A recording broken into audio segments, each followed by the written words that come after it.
लोकसभा चुनाव 2024 के लिए अपने उम्मीदवारों के नाम की 7वीं लिस्ट जारी कर दी है।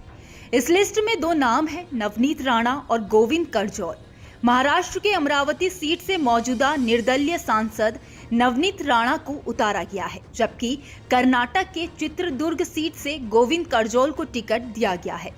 बीजेपी की इस 7वीं लिस्ट में सबसे ज्यादा चर्चा नवनीत राणा की हो रही है, क्योंकि बीजेपी ने इस लिस्ट में बीजेपी उम्मीदवार की जगह निर्दलीय नवनीत राणा को टिकट दिया है, जिसके बाद बीजेपी के नेताओं में विरोध के सुर उठ रहे हैं। आइए जानते हैं कौन है नवनीत राणा, जिस पर बीजेपी ने अपनों से ज्यादा भरोसा किया है। नवनीत कौर राणा का जन्म महाराष्ट्र के मुंबई में 3 जनवरी 1986 को हुआ था। राजनीति में एंट्री करने से पहले वो मॉडल के साथ ही कन्नड़, मलयालम, पंजाबी, तेलुगु और हिंदी फिल्मों में काम कर चुकी है। नवनीत राणा राजनीति में अपने पति रवि राणा की चलती आई। कहा जाता है कि दोनों की मुलाकात योग गुरु बाबा रामदेव के आश्रम में हुई थी। इसके बाद नजदीकी प्यार में बदली और फिर दोनों ने 2011 में एक सामूहिक विवाह समारोह में बेहद साधारण तरीके से शादी कर ली। नवनीत राणा के राजनीतिक जीवन की अगर बात करें तो शादी के बाद उनके पति रवि राणा ने उन्हें राजनीति में आने के लिए प्रेरित किया। इसके बाद एनसीपी के टिकट पर नवनीत राणा ने 2014 में पहली बार अमरावती से लोकसभा चुनाव लड़ा, लेकिन उन्हें हार का सामना करना पड़ा।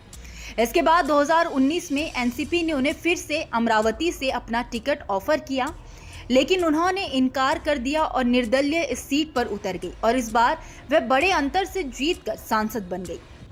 नवनीत राणा अक्सर सुर्खियों और विवाद का भी हिस्सा रही है। साल 2022 अप्रैल में नवनीत राणा तब ज्यादा सुर्खियों में आई जब उन्होंने और उनके निर्दलीय विधायक पति रवि राणा ने महाराष्ट्र के तत्कालीन सीएम उद्धव ठाकरे के सरकारी आवास के बाहर हनुमान चालीसा पढ़ने का ऐलान किया था, जिसके बाद शिवसेना कार्यकर्ताओं ने बहुत बवाल काटा और राणा कपल के घर के बाहर खूब प्रदर्शन किया था। इस मामले में दोनों पति पत्नी को गिरफ्तार भी किया गया था। इसके अलावा नवनीत राणा पर फर्जी जाति प्रमाण पत्र बनवाने का भी आरोप है।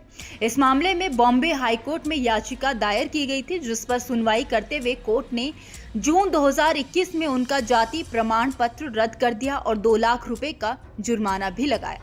नवनीत राणा और उनके पति ने अक्सर उद्धव ठाकरे सरकार की लगातार आलोचना की है और बीच बीच में मोदी सरकार की तारीफ करते भी दिखाई दिए, जिससे बीजेपी के साथ उनके संबंध बनते चले गए। इसी के चलते आज बीजेपी ने नवनीत राणा पर भरोसा जताकर उन्हें अमरावती से बीजेपी के टिकट पर उतारा है। आपको बता दें कि लोकसभा चुनाव 2024 के लिए बीजेपी ने अब तक 407 सीटों पर अपने उम्मीदवार घोषित कर दिए हैं। इससे पहले मंगलवार को पार्टी ने 3 उम्मीदवारों की 6ठी लिस्ट जारी की। 5वीं लिस्ट में भाजपा ने 111 नामों का ऐलान किया था। वहीं पहली सूची में भाजपा ने 195 नाम घोषित किए थे और फिर 72 उम्मीदवारों की दूसरी लिस्ट जारी कर दी। इसके बाद 9 और 16 उम्मीदवारों की तीसरी और चौथी सूची जारी कर दी गई।